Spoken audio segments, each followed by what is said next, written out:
My name is Chris August, and in the spring of 2011, I was raped by Representative Terry Taplin. He was not a politician at the time. I knew him through the National Poetry Slam community. I had met him a few years previously at a college tournament where he was competing. Mr. Taplin later became a coach in the college union. I was on tour in April of 2011 from Baltimore, Maryland, where I lived. I spent about 2 weeks in the Bay Area. During that time, a mutual friend got me in touch with Mr. Taplin, whom, as I said, I had known tangentially and been in maybe a little bit of Facebook contact up until that point, over maybe a year or two before then. We spent 2 nights hanging out together. The first on what was pretty much a date, as much as can be when you're transiently in one area briefly. And it was nice. We smoked a couple of bowls. We looked at the moon. It was full. And then the next night, I threw myself a going away party because I had been there for long enough, and I like cooking for people and attention. And so there were, I think, about 8 of us at the house of the friend with whom I was staying. We went out for karaoke. I think only Terry and the friend and I came back. And that night he was okay to stay over by the friend who was there. And so we laid on her fold-out couch. I am, in a lot of ways, ace or asexual of center, and was coming into that as an identity in relationships more and more. And so I remember very clearly that while we were still clothed, that I was clear with Mr. Taplin that I wasn't interested in doing anything penetrative. That said, we still, were in the bed together. We still did take our clothes off.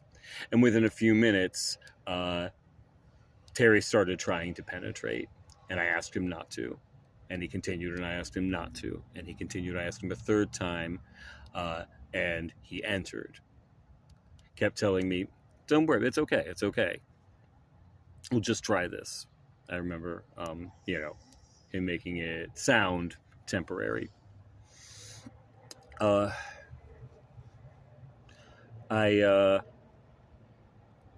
then asked him multiple times to please stop, to please pull out. He did not. And then finally he sighed, he hemmed, he hawed, he complained, and he pulled out. I remember how angry and disappointed he seemed when he had to finish in the shower with me. I could almost not even make eye contact, I was on the verge of tears for the whole night, but would not name what had happened. The next morning, the 3 of us, me, Terry, our host, went out for breakfast. He acted like nothing had happened. I tried to. I tried so hard to cling to him for the weeks that followed that some sort of tick bite kind of panic told me, well, you better make this official. It's like there was some defense mechanism in my head saying, if this is a relationship, then what happens to you didn't happen to you, right? Within weeks, Terry cut things off, and I started having horrible flashbacks and panic attacks. Over the next 11 years, I have struggled with the ability to trust people, especially in relationships. I have had so many flashbacks, panic attacks, and anxiety like I never used to experience. things that I don't want for survivors or for anyone. I found out a year or so after the rape in 2011 that Mr. Taplin was coaching at the College Union Poetry Slammer Cup C. And even then, like, it was in my head. I was so uncomfortable talking about it more than just very minimally in one-on-one situations. But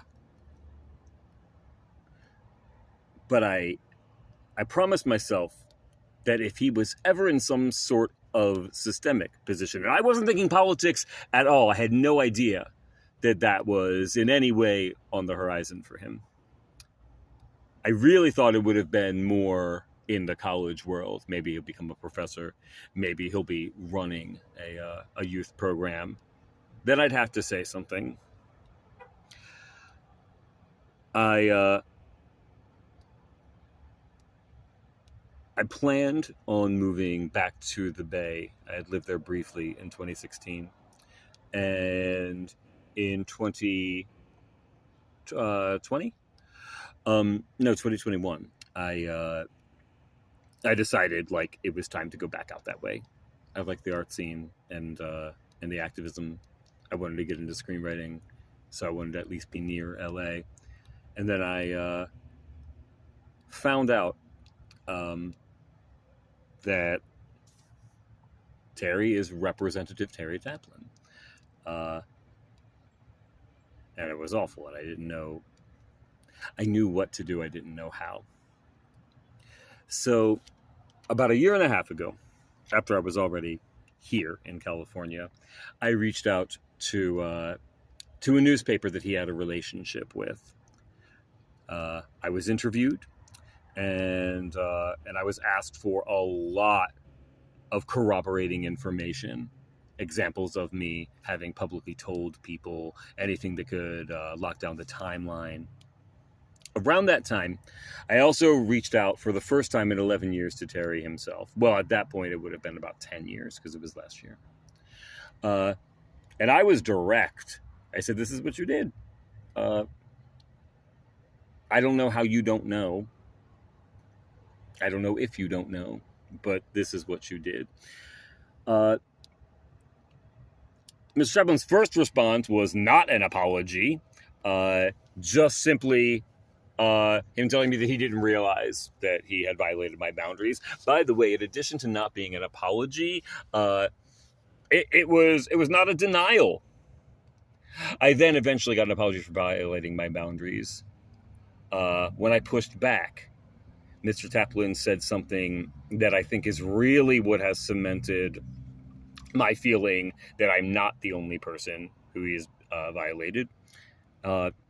And this really needs to be reported. He very, very confidently assured me he has not harmed anyone else.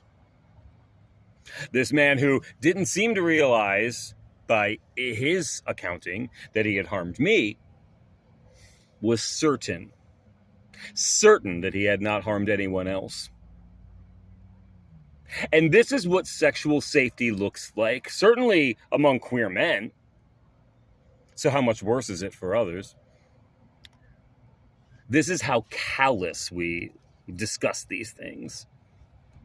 3 days ago, it was Saturday, I finally assembled every email, every therapist log notes. If you have never had to look at your therapist log notes about you, it is jarring.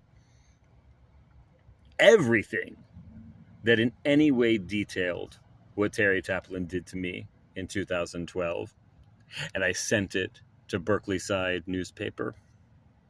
I have not heard anything. It's only been a couple of days, and it had been a good solid year and a half since I had been in touch with them before. I don't know what will come of that. But what I do know is I have no interest in being silent. And I don't want anyone else to have to either. For everyone who has been through something like this, I am sorry, and I believe you, and I love you, and you are important, and you matter.